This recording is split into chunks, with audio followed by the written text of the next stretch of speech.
Assalamualaikum warahmatullahi wabarakatuh. Teteh kelas 6, apa kabarnya hari ini? Semoga kalian sehat selalu. Pada kesempatan kali ini kita akan belajar kalimat efektif. Sebelum mulai belajar, alangkah baiknya jika kita berdoa terlebih dahulu dan jangan lupa siapkan buku catatan kalian ya. Apa itu kalimat efektif? Dan mengapa kita harus belajar kalimat efektif? Sebelum menjawab, mari kita lihat ilustrasi berikut ini. Jika melihat gambar ini, apa yang ada di benak kalian? Benar sekali. Di dalam gambar ini, kita bisa melihat bahwa ketika pembicara menyampaikan pesan kepada pendengar, maka pendengar langsung paham. Oh, pembicara berbicara A, dan si pendengar juga mendengarnya A. Maka dari itu, tandanya pesan tersampaikan dan pembicara menggunakan kalimat yang efektif. Nah, sekarang kalian bandingkan dengan gambar berikut. Apa yang ada di benak kalian? Lihat wajahnya, lihat ekspresinya. Kira-kira mereka lagi apa ya? Betul, dalam gambar itu kita dapat melihat pembicara menyampaikan pesan kepada pendengar, tapi si pendengar itu tidak paham apa yang disampaikan.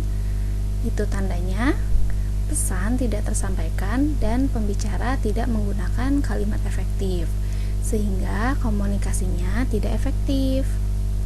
Dari ilustrasi tersebut dapat kita simpulkan bahwa kalimat efektif adalah kalimat yang terdiri atas kata-kata yang mempunyai unsur SPOK. Apa itu SPOK? S untuk subjek, P predikat, O objek, K. Sekarang apa sih ciri kalimat efektif? Yang pertama, efektif menggunakan struktur bahasa yang tepat. Contohnya, kemarin Nisa ke mall.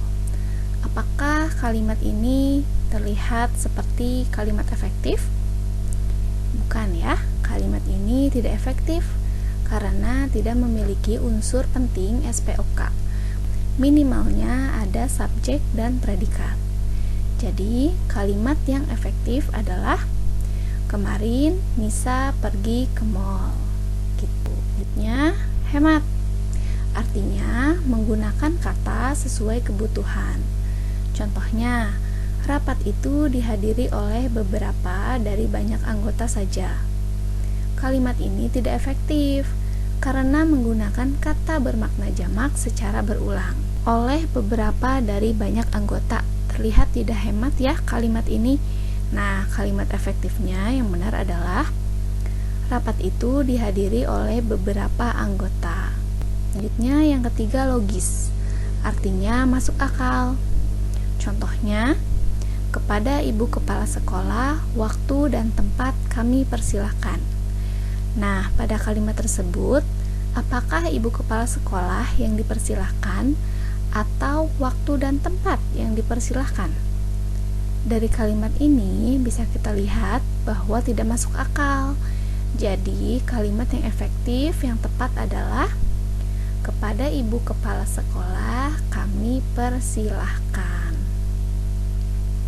Nah, yang keempat, tidak ambigu.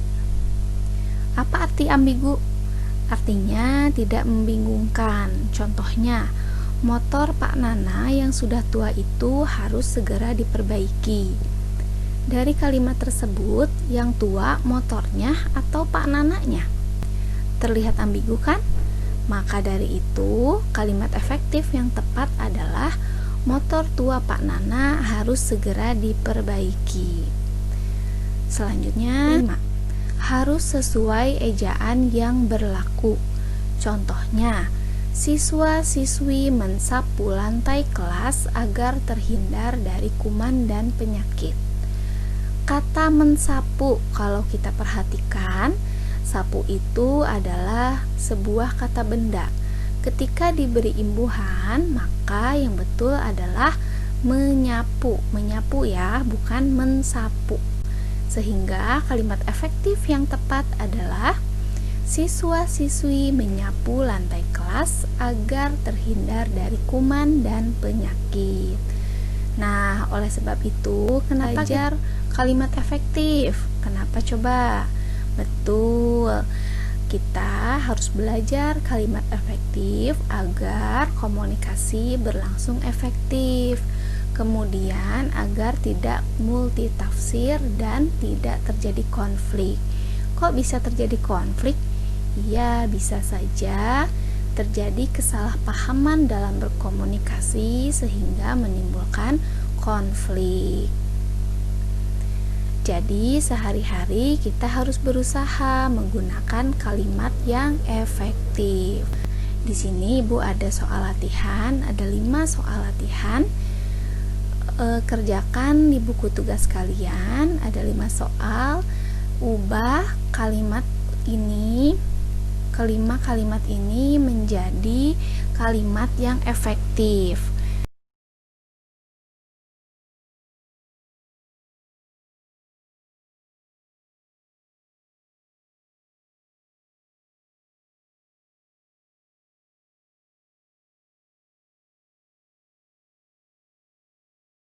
Baik, sampai sini dulu penjelasan dari Ibu. Selamat mengerjakan soal latihannya. Semoga kalian dapat memahami penjelasan Ibu mengenai kalimat efektif. Sampai jumpa lagi di video pembelajaran berikutnya.